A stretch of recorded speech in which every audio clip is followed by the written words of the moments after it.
Balandi ya Congo Live Télévision boy malamu na chaîne YouTube na bino oyo bela rabino mai matali politique ya mboka Congo pe actualité oyo iko tambola penza na mboka na biso lelo toye penza na point de presse ya mwana mboka fils Mukoko na ABT na Mobimba ozali regroupement na kati ya UDPS ye penza to ebite lelo oyo soki akolobela biso nini totiki nombola na bokebi point de presse ya mwana mboka fils Mukoko et puis tokutani bongo nasi. Merci beaucoup très chers amis de la presse de la liberté.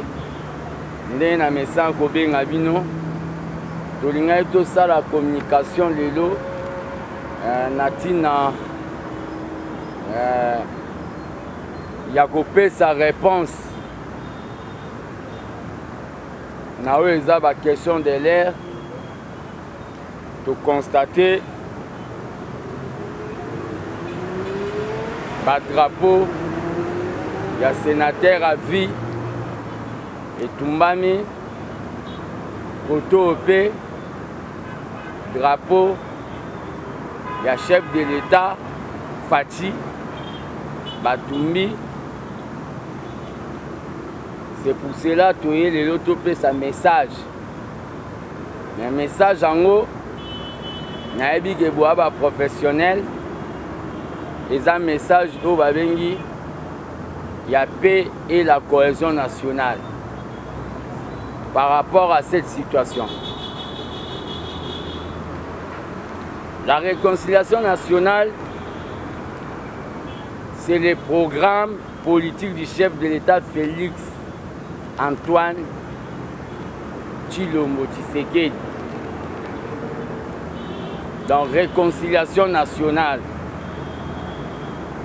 la paix Bomoko de Congolais, c'est-à-dire Bomoko et sa unité, est menacée par les politiques. Au lieu de dire ou de faire comme Winston Churchill,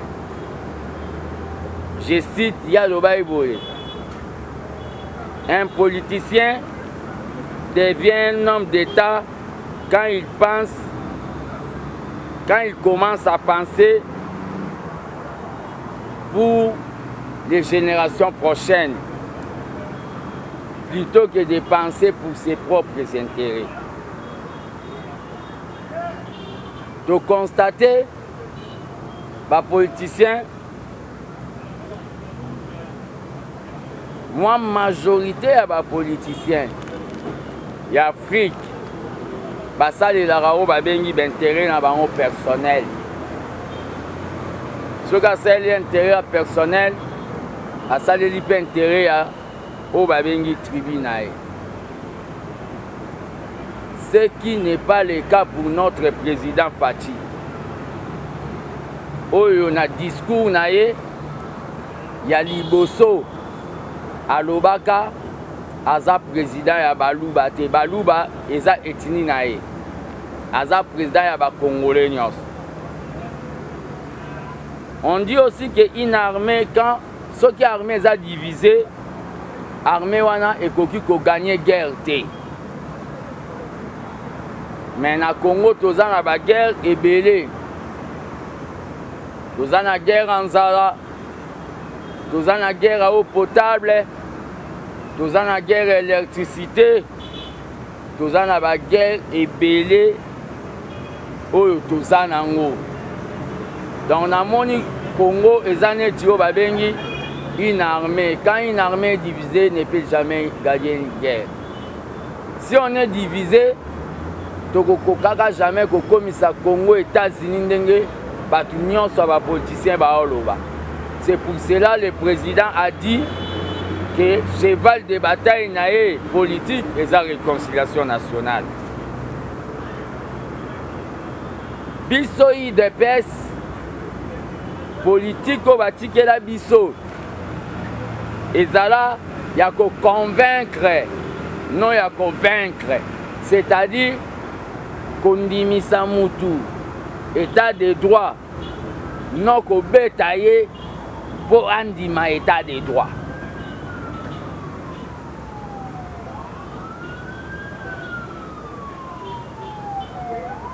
Il y a des pays X et Y on a kotanga te na cadre politique à bon voisinage. Bafinga biso des peuples inutiles. Ba peuple bakima ranzala na mboka na bango. Tomona yango na bo otanga bakomba ba payango pona ba raison ya politique à bon voisinage.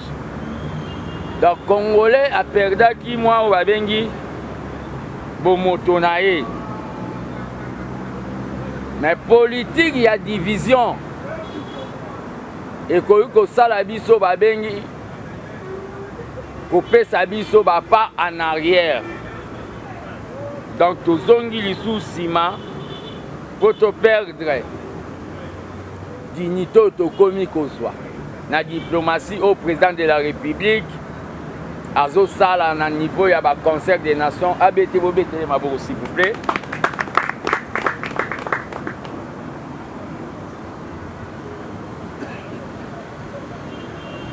Division et même la guerre. Mais guerre wana soke bimi na ba conflit na biso ba politicien et koko mao ba bengi fonds de commerce ya ba pays limitrophes na biso, c'est-à-dire quoi? To koma ba réfugiés, to créer les bango cop na ba ASER au commissariat aux réfugiés. Moi j'ai été en exil na Brazzaville. À un certain moment, Nations Unies à Brazzaville et komara ko kangao ba bengi réinstallation ya ba réfugiés. Poso ba réfugiés ba kei Genève européen sa bango financement te. Et comme kolinga esala o ba bengi intégration ya ba réfugiés. Au moment il y avait des pays où il y a là qui prêt à accorder asile.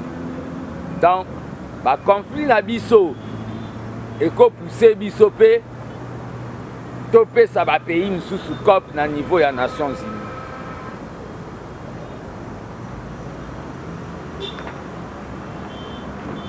Et le réseau Boma Congo est un triomphalisme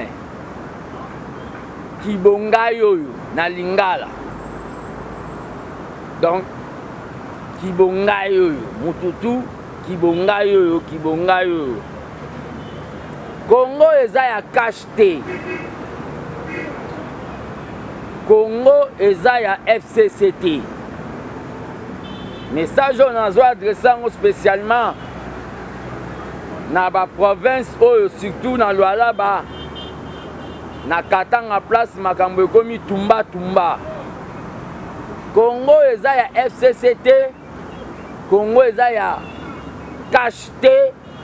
Quand on parle de cash, tout le monde a eu des personnes na INC alliés. Sauf lobby FCC, tout le monde a PPRD et les autres. Congo est à, il y a la Moukate. Congo est à, il y a Bakatumbiste pété. Mais Congo est à, Congolais. Kassavubu, Mobutu, Kabila Mouzé, Kabila Joseph, même Félix, bango tout ba oleka. Mais Congo est kotikala. Message à l'heureux message ya paix, ya conscientisation. Mutumso loba aopesa message ya zanani. Yé pas kopé ça ba tout message. Yezu pe balobane yé pas kopé ça ba tout message. Tu serais dit pe balobara na ye. Balumumba pe balobara na ye. Eza na mission oyo nazo senti que nzamba tianga po na Congo. Yango na opé ça message oyo ya pe. ba président nyonso natangi wana bakoleka to éviter à déshabiller Saint-Paul pour habiller Saint-Luc. Vous déshabillez Saint-Luc pour habiller Saint-Marc. Il faut tout éviter en haut. Nako rappeler bino lisusu président Fati na dernier discours nae à la nation o nakoloba alobaki ke Congolais nyonso place aza akoka kosala oyo akoki na idée que tomema développement selon ma capacité nae. Tellement que la paix est sacrée. La paix n'a pas de prix. Tant que gardien du temple de la démocratie, sentinelle de la République, je lance l'appel à toute la jeunesse. Quand je dis toute la jeunesse congolaise, la jeunesse politique, ceux qui va bien habiller ba militants, bisonde ba bien habiller ba combattants, ceux qui peut ba bien habiller ba résistants, ceux qui va bien habiller ba patriotes, biso tout toi ba jeunes ya Congo. Je lance cet appel na batutu que toi enterré dans l'armée wana ya ba conflit wana. Le combat qui est au Babengi, le combat modèle, et ça combat à non-violence. Combat à non-violence, de Oyo, les sphinx, les docteurs Etienne Tshisekedi a tiqué la biso. Que son âme repose en paix. À cet effet, je vous ai invité aujourd'hui la presse de la liberté pour vous annoncer et annoncer à l'opinion que je serai parti comme volontaire à une caravane ou campagne pour la paix et la cohésion nationale. Naza disponible pour nato sala ngai na ba militant na ba jeune ya ba tendance nyonso et loko ba bengi cohésion nationale. Que je souhaiterais prendre donc na Rosala na carte. Na caravane wana pour nanga et Rosala occasion ya ko récolter au babengi les doléances des citoyens. Kolela ya ba citoyens. Et je propose, j'annonce à l'opinion, sauf imprévu, caravane pour la cohésion nationale et Kobanda Nakatanga, spécialement à Kolwezi. Donc, sauf imprévu, c'est vendredi 22 novembre 2019. Tozo kita Katanga na ba militant, ba combattant, ba jeune ya ba parti nyonso sans distinction pour toko sensibiliser batu que c'est le Congo d'abord. Message à l'élo et un message oyo armée des bâtisseurs tshisekedistes ABT, Association Nakati UDPS, et ligne ça en opinion. Mais cela ne veut pas dire que, comme nous allons dans une campagne pour la cohésion nationale, avec toutes les tendances, Tokoti Kao Babengi, suivi Yao Babengi, lutte contre la corruption et les antivaleurs. Et je maintiens, malgré que Nazobenga Batunyon son unité, parce que l'antivaleur yande ebomi mboka. Nazo maintenir eza babengi aberrant koyoka ke na onatra baolinga bateka restaurant Le Délice à 150 000 soki 150 millions je crois kutu basi bateki ao bakaboli yango onatra bien ya l'état baadministrateur bocoopere yango mpe bopapi mbongo. C'est aberrant koyoka makambo oyo ezosalama na ba FPI, c'est-à-dire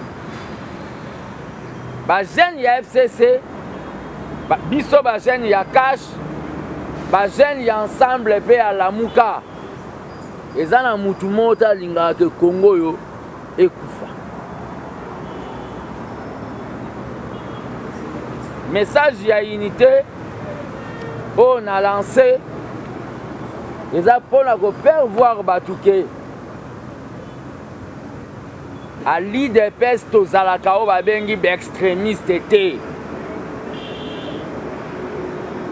mais à l'IDPS ngana loba tozalaka intolérante ngana loba tozalaka nde impoli vis-à-vis ya ba antivaleur na ba comportement mo boye oyo eza na ba système ya dictature.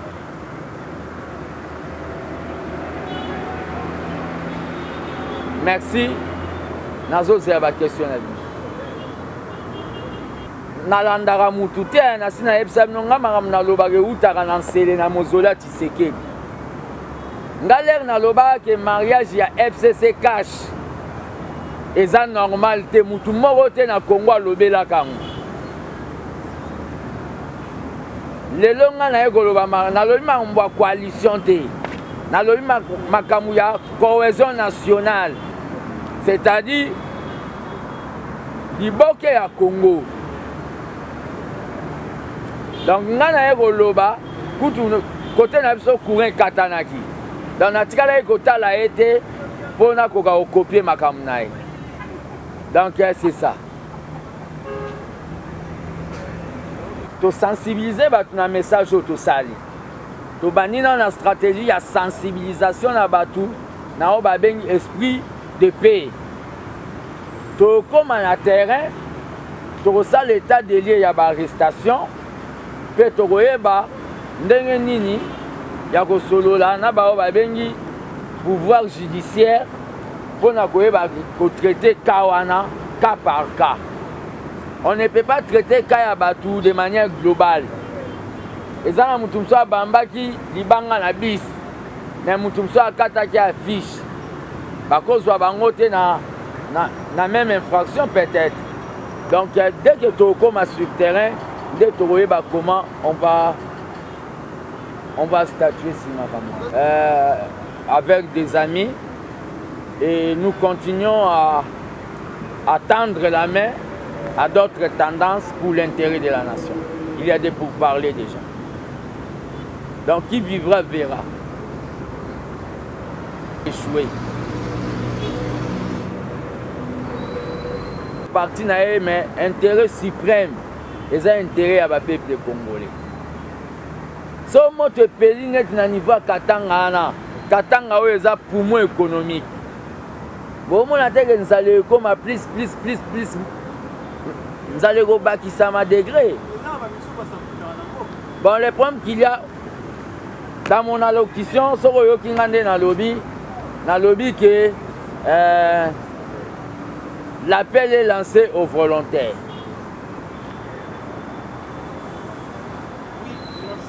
D'abord, c'est que soutien à Zome Manao Babengi, campagne cohésion nationale ana nazo sala en tant que individu, tant que citoyen congolais. Tant que citoyen congolais. Nazo sala en tant que citoyen congolais. Tout citoyen congolais a la responsabilité.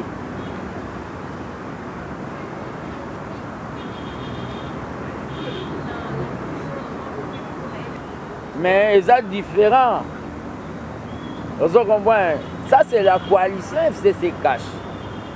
Mais la cohésion nationale concerne même les gens qui ne sont pas dans Obabengi FCC cash. Concerne même Obabengi Balamukiste, Batalamuka, les Katumbistes. Dans la cohésion nationale, il y a une dimension au Togoloba, beaucoup plus nationale. Pour promettre un poste, Nassi en répondant maintes fois. Nasala combat n'angate pour limiter un poste. Nasala combat n'angate pour limiter un poste. Nasala combat d'abord pour mon état de droit et comme véritablement na kacha Congo. Yangonde na loba ke na rotika la gardien du temple. Et le problème qu'il y a c'est quoi? Rotika la gardien du temple wana et l'obité que pour ba te belé balingara ba fongoli ba encyclopédie ba comment le ba tu sais. Côté la gardien du temple, il y a l'obité que n'a pas insuffisance intellectuelle. Un docteur en droit comme Etienne Tshisekedi ne peut pas nommer Moutou Azan a insuffisance intellectuelle na présidence à parti. Na l'obité Fati, na docteur a nommé a signé l'obité pour ça la unité à parti na Bakabound pour conquérir pouvoir pe besoin. Mission n'a pas la qui misat. Pe bo conserver. Donc ma poste et ezéloroté. Ezéloroté. Tshisekedi ya on est là comme mi benga Tshisekedi à Nouveau Testament. 37 ans de lutte pendant azala vivant ko sala salate. Boga déjà abimi abwaki ba fati na nzela to ye na bango ba bando senga mendicité. Atika ko sala ngota pendant lutte nae. Donc je m'inspire ya Tshisekedi le père. Je crois bien, j'ai répondu un peu dans le conflit dans Moutoutin. Batunde na eu des pèses ba sepelate pour ba congolais ba linganga magamna lobaka na zalaka la vérité. Vous comprenez? Les lobos mon attaque que Jean-Marc Kabunda pesinga raison. Lenga na lobaka coalition eza mabe. Ba betanga ba tinda batu ba finganga donc ba fongola ba mbwa. Ba finganga vani vraiment bi pecho vraiment on a la kisa koloba zo finganga. O tia mususa o finga. Ba katanga ba kovo. Mais tellement ezana hauteur moi loba. Soki likambozo loba. Et sa vérité même aux ayo moko. Ça la laisse. Est-ce que Zangande Mnagenda loba na Jean-Marc Kabunda loba marambo a lobi wa ya ba coalition? Mais soka lobi yango pe ezala démagogie te. Kamoni lem susu poa na ye pa ba combattant et diminuer aye ko beta ba combattant biloko bango balingaka. Ponga lobaka makambo ba combattant balingaka. L'aime ça salari sondage. Parce que je ne crois pas que Jean-Marc Kabunda Ngazana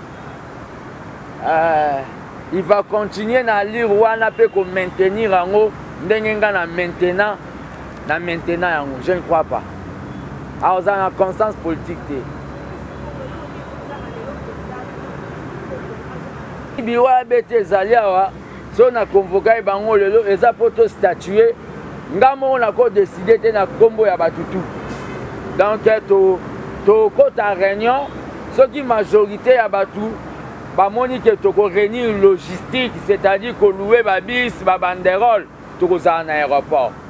Ce qui peut ba moni que na moment oyo arrivé wana eza nango toza na ba moyens oyo ezo permettre biso te po toza association na to sali une année te tokozala te n'esprit ya bien pas n'esprit ya mabe.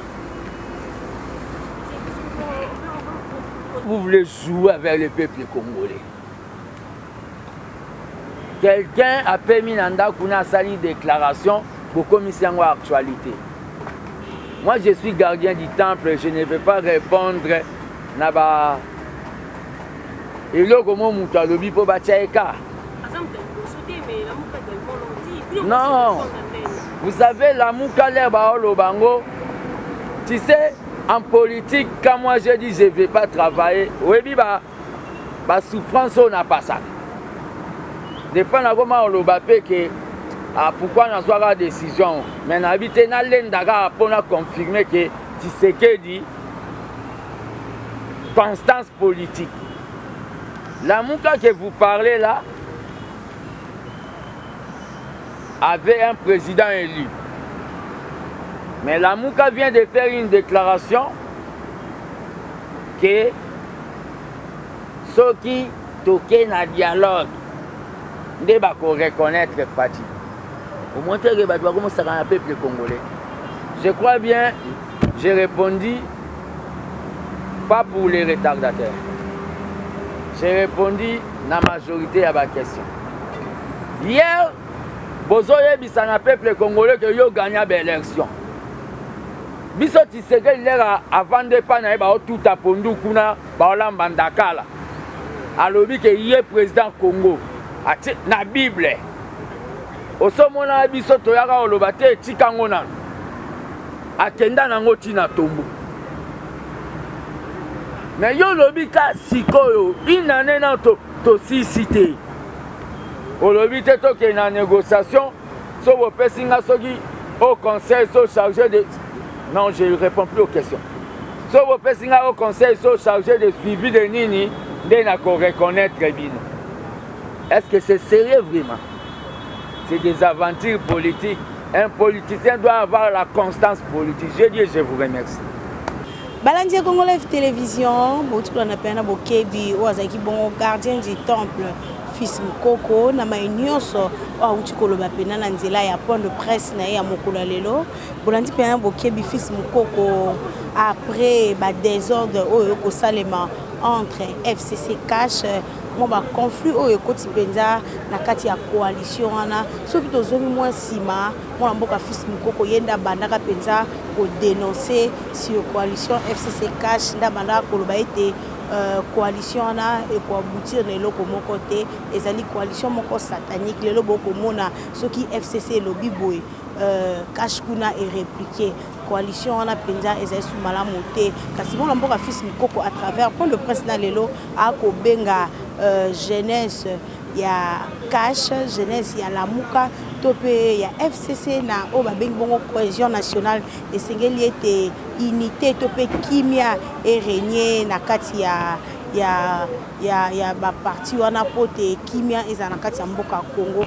kasi biso tuna qui est pourquoi pas azongela penza kindenga bengi kimia topé cohésion nationale na kati ya FCC Cash la Mouka pourquoi pas yé abela penda kimia entre bandekone ya UDPS pote esal bongo mikolo belé Fils Mukoko azana kati ya UDPS kasi amona na rapenda susu te na kati ya kuna na UDPS kasi mwana mboka Fils Mukoko bolandi penza na bolai ndenge ya lobeli na tina ya cohésion nationale akosenga ete kimia penza erenya na kati ya FCC la Mouka topé Cash est-ce que kosimba aussi longtemps lelo penza FCC na Cash moto ekopela kuna pe mwana mboka Martin Fayulu a posé la transition et c'est le FCC Cash la Mouka et Sangana pour que la transition 18 mois kasi to éviter ce qui au moins l'amboka Fils Mukoko lobby le cohésion nationale est-ce possible entre FCC Cash topé la Mouka to comme na suka merci na avec mon ma caméra Guy Botambela merci na bana partout dans le monde entier na moni bongo le patron des patrons James 007 depuis France na Paris, Bambote na yo patron James 007. J'en suis bon mon papa social depuis États-Unis. Na Bosanité, l'impresario Claude Ndombasi Bambote na yo. Bambote na Ade Capella depuis Hollande. J'en suis bon mon papa social Bambote na yo Richard Maka ya mama Ovid c'est volongal nous sur les amazonités tout monde ni na micro.